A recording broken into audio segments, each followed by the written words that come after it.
ಸರ್ವ ವಿಚಾರವು ಎನ್ನ ಮುಂದೆ ತಿಳಿಸುವುದು ನಿನ್ನ ಧರ್ಮವಾಗಿರುವುದು. ಎಷ್ಟು ಮಾತ್ರಕ್ಕೆ ತಿಳಿಸುವುದಿಲ್ಲ ಸುಂದರಿ.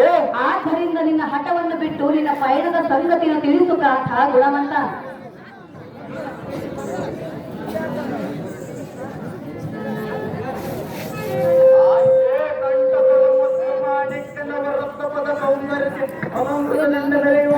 ಸುಂದರಿ ಯಮನಾಥೆ ಮೇಲೆ ಪೀಠವನ್ನು ಅಲಂಕರಿಸುವ ಯಮನಾರಿ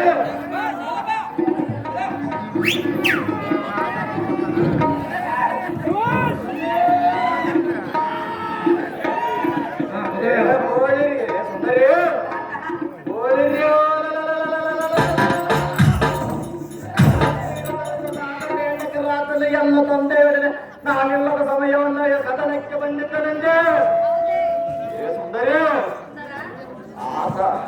ರಥರೂಢನಾಗಿ ಕರೆದು ಖಡ್ಗಪಾಣಿಯಾಗಿ ಕಾಶ್ಮೀರ ನಗರಕ್ಕೆ ಹೋಗಿ ಹಿಂದಿನ ದಿನಗಳಲ್ಲಿ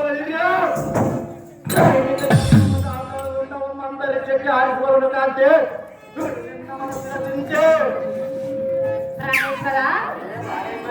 ಯಾರೊಂದಿಗೆ ಪಂಥವನ್ನು ತೊಟ್ಟು ಹೋಗುವುದಿಲ್ಲ ರಾಜನ ಕೂಡ ಪಂಥವನ್ನು ಒಟ್ಟು ಹೋಗುತ್ತದೆ. ಅವನೇನು ನಿನಗೆ ಅನ್ಯಾಯ ಮಾಡಿರುವನು? ಅದಕ್ಕಾಗಿ ನಾನು ಹೋಗುತ್ತಿರುವ ಸುಂದರಿ. ಯಾರಕ್ಕಾಗಿ? ನಮ್ಮ ತಂದೆಗಳ ಯುದ್ಧಕ್ಕೆ ಬಂದಿರಕ್ಕಾಗಿ, ಅದಕ್ಕಾಗಿ ಹೋಗಲು ಸುಂದರಿ. ನೋಡಿದ ಅಲ್ಲವಲ್ಲ, ನಮ್ಮ ತಂದೆಯೊಡನೆ ಬಂದಿರಲು ಸುಂದರಿ. ಹೌದು ಸುಂದರಿ. ಕಾಂತ ಅಯ್ಯೇ ಕಾಂತೆ ಪ್ರಿಯ ಅಲ್ಲೇ ಕಾಂತ, ನಿನ್ನ ಆಟವನ್ನು ಬಿಟ್ಟು ಬಿಡು. ಎಷ್ಟು ಮಾತ್ರಕ್ಕೆ ಬಿಡುವುದಿಲ್ಲವೇ? ಸಾಧ್ಯವಿಲ್ಲ. ಇದು ಸರಿಯಲ್ಲ. ಅದು ಯಾತಕ್ಕೆ ಸರಿಯಲ್ಲ ಸುಂದರಿ? ಎನ್ನ ಮಾತನ್ನು ಕೇಳು. ಮಾತಕ್ಕೆ ಕೇಳಬಹುದು. ಎನ್ನ ಮಾತು ಕೇಳು.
ಪಂಥವನ್ನು ಕೊಟ್ಟು ಹೋಗುವುದು ಎಷ್ಟು ಮಾತ್ರಕ್ಕೂ ಸರಿಯಲ್ಲ.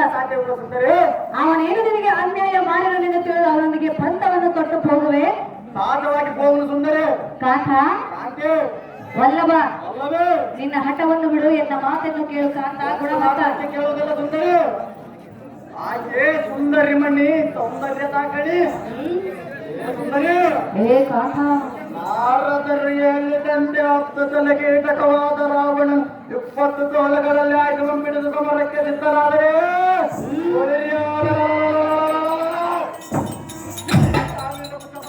ಶೂರ ಕಾರ್ತವೇದ ಅರ್ಜುನನು ಅಂಜುವುದು. ಸುಂದರಿ ಒಳಗೆ ದಿನ ದಿನ ರಾವಣನ ಸಮರಕ್ಕೆ ಸಿದ್ಧನಾಗಿ ಅನ್ನ ಕೂಡ ಕೆಲಸಗಳು ಬಂದರೆ ಮತ್ತೆ ಲಂಕಾಧೀಶನ ಬೀರ್ಘವು ಮುರಿಯದಿದ್ದರೆ ಈ ಧರಣಿಯಲ್ಲಿ ಶಾಸಕಾಂಗನ ವಂಶೋತ್ತರಿಸುವುದು ಸಾರ್ಥಕವೇನು ರಾಣಿ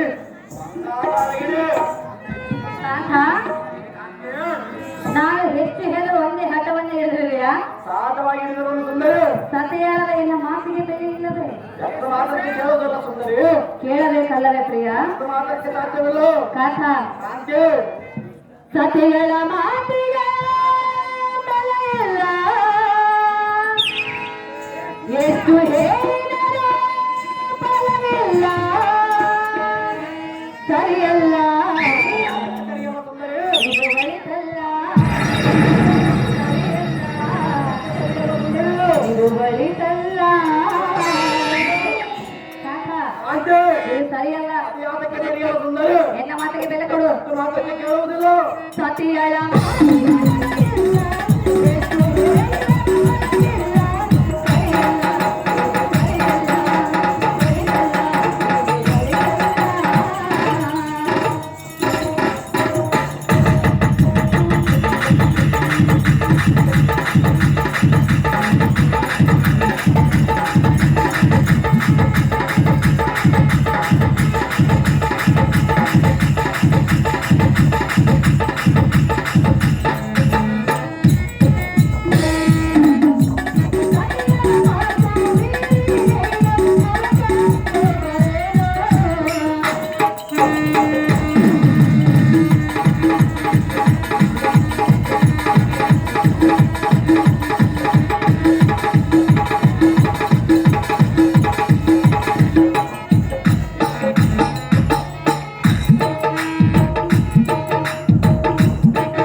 ನಿನ್ನಲ್ಲಿ ಕಳ ಮುಗಿದು ಸ್ಥಿರವಾಗಿ ಬೇಡಿಕೊಳ್ಳುವೆನು. ನಿನ್ನ ಪಂಥವನ್ನು ತೆಗೆದು ಮಾತಕ್ಕೆ ತಿಳಿದುಕೊಳ್ಳುವ ಸುಂದರಿ. ತ್ಯಜಿಸಬೇಕಲ್ಲವೇ? ಮಾತಕ್ಕೆ ಸಾಧ್ಯವಿಲ್ಲ. ಸಾಧ್ಯ ಮಾಡಿಕೋ. ಮಾತಕ್ಕೆ ಸಾಧ್ಯವಿಲ್ಲ. ಸತಿಯಳ